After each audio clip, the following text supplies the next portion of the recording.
Who would you go with for Austin at WrestleMania? And then 2, do you think we'll ever see Punk in wrestling again? Well, from what I understand, he has saved his money. He's done real well. I don't know the answer to that.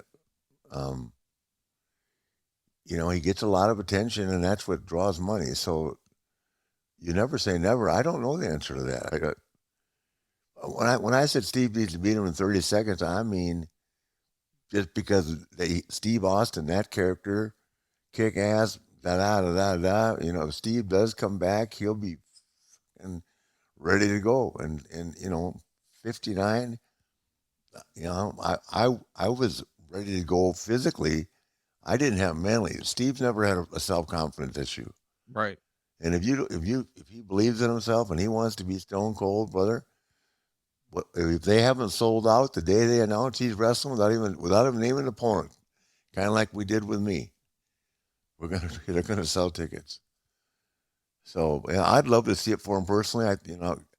I think it's every time Steve says something nice about me, I just appreciate it because he's so highly thought of as a human being, Mhm. so respected in the business, and him walking away for that year, he regrets it, but he made a decision and he stuck by it, and that's who he is.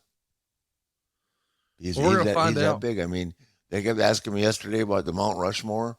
Yeah. And I had one final interview for the documentary, and I kept going, well, the documentary, if you're really looking at wrestling for what it really has been in the last 50 years that I'm aware of, the two biggest stars are Hulk and Steve.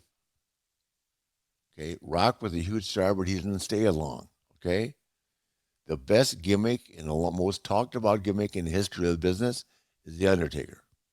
Right. Okay, and the greatest worker of all time, in my estimation, and I haven't seen anybody close to him yet, is Shawn Michaels. That's my Hall of Fame.